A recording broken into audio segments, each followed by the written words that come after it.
A number of comments have objected to you using the general term the West, and they want you to be more specific because there is no monolithic bloc called the West. It is an unfair generalization, they say.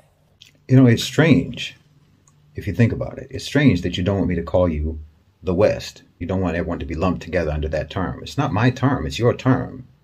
I didn't come up with it, you did. You call yourselves the West. Western civilization. We all grew up hearing about how wonderful the West is.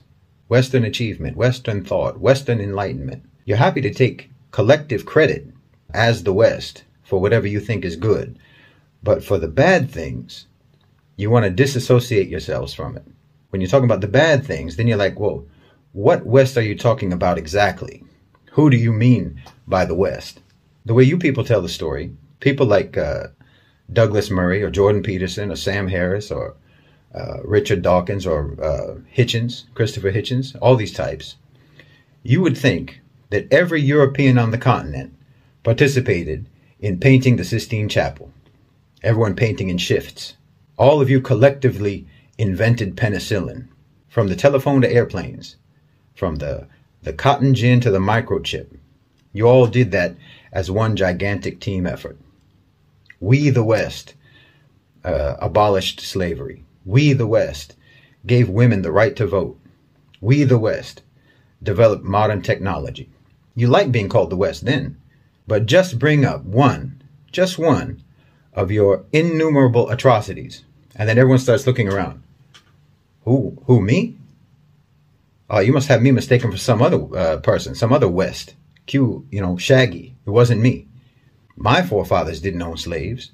My forefathers didn't slaughter the Native Americans. My forefathers were just poor, innocent peasants. I have nothing to do with it. Innocent as can be. You want to take collective credit, but you want to individualize blame.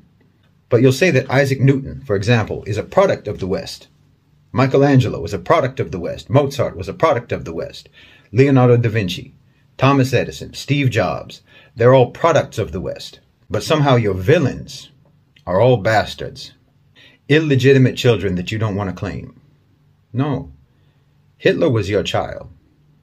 King Leopold was your child.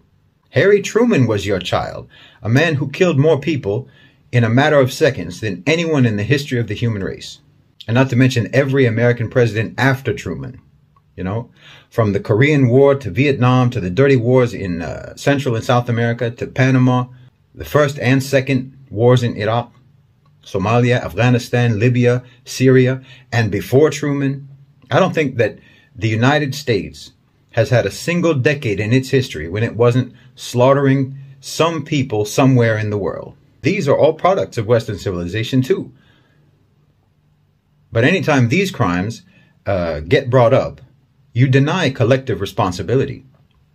I mean, if I tried to list all of your crimes, I can't even remember them all. But if I try to list just the ones that I can remember, your battery will die before I can even properly get started. I saw a video the other day of Omar Suleiman. And he was asked by some lady, some woman, who asked him, why don't Muslims condemn acts of terror by Muslim criminals? And he was trying to be patient, his style. He was trying to be kind. He was smiling, a very forced smile. And he said, no, Muslims always condemn these things. But why don't you condemn when one of your people murders Muslims in a mosque? And of course he has a point, but also, of course they don't.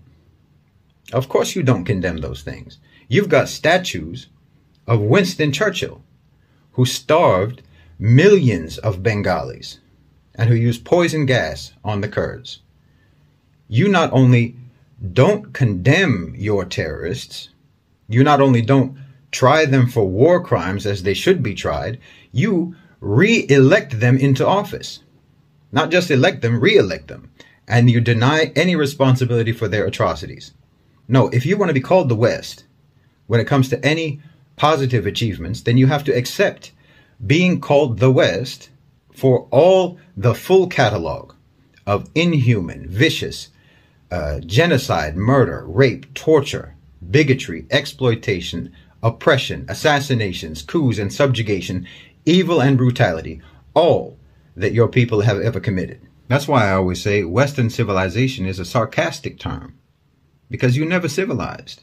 And, we made cool stuff is not a defense. Your approach to morality is let's not and say we did.